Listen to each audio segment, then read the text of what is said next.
Banyak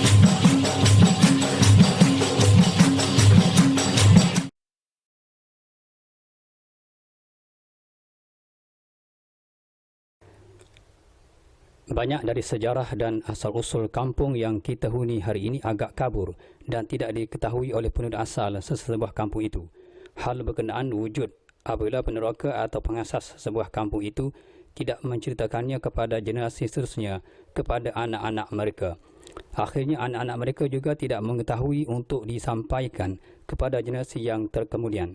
Akibatnya apabila dikemukakan pertanyaan, ramai di kalangan mereka yang ternganga kerana pengetahuan tentangnya tidak dimaklumkan.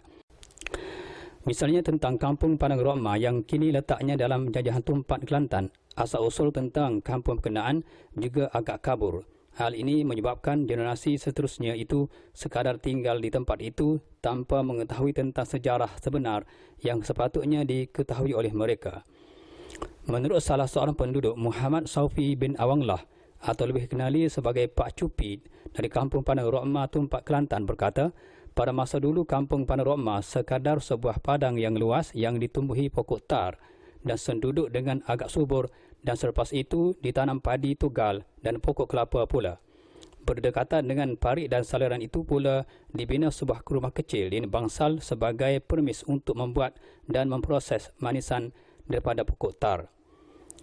Menurutnya berkemungkinan nama Rokma itu berasal dari pokok tar itu berdasarkan kepada panggilan pengasas asal pada ketika itu bernama Tok Ali.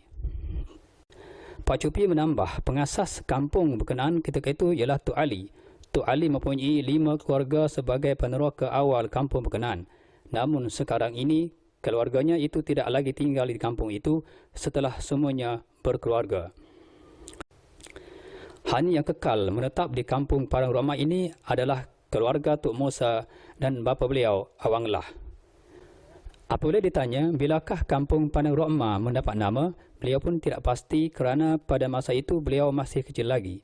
Namun daripada perbualan yang pernah didengari dari orang tuanya, kampung Padang Rokma mendapat nama sejak dulu hasil perbuatan manisan dari pokok tar pada tahun 1940-an lagi.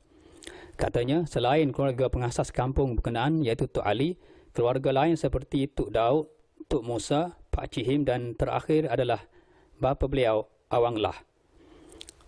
Menurutnya, hanya 3 nama besar yang bertanggungjawab sehingga wujudnya nama kampung Padang Rokma itu, sementara nama-nama lain selepas itu sudah pulang menemui ilahi.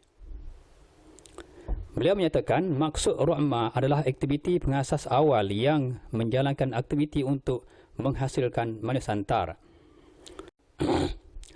Jadi menurutnya apabila disimpulkan juga makna Rokma itu adalah sejenis manisan daripada pokok tar yang paling awal dihasilkan di Kelantan, datangnya dari kampung Padang Rokma.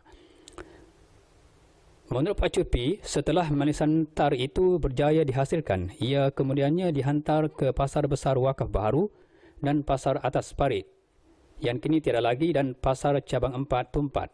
Menurutnya, pada masa dulu manisan berkenaan dihantar ke Tumpat itu dengan hanya berjalan kaki kerana pada masa itu masih belum ada kenderaan sama ada basikal atau sebagainya.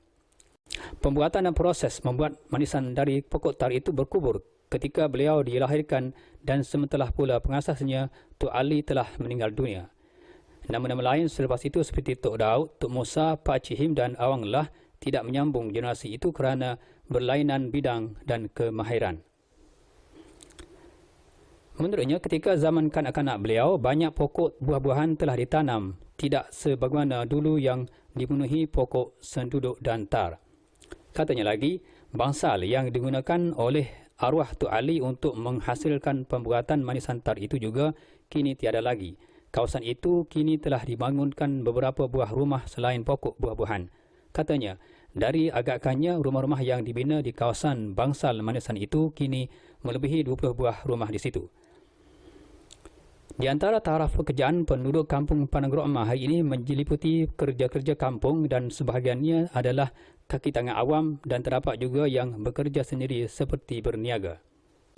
Dia tidak dapat memberikan jumlah sebenar keluasan kampung Padang Rokma apabila diminta oleh CRTV. Namun dari agakkannya keluasan kampung Padang Rokma boleh dianggarkan 1 kilometer persegi iaitu dari Pasar Besar Wakaf Baru ke Kampung Padang Rokma sejauh 1.5 km. Kampung Padang Rokma menurut SAUPI boleh dimasuki dari mana-mana arah seperti dari arah Balai Polis, Pasar Besar Wakaf Baru, Kampung Kebakat, Kampung Berangan iaitu Tumpat dan Jabatan 4 Tumpat. Ini menurutnya, Kampung Padang Rokma boleh dimasuki dari mana-mana arah kerana kampung berkenaan terletak di tengah-tengah kampung berkenaan.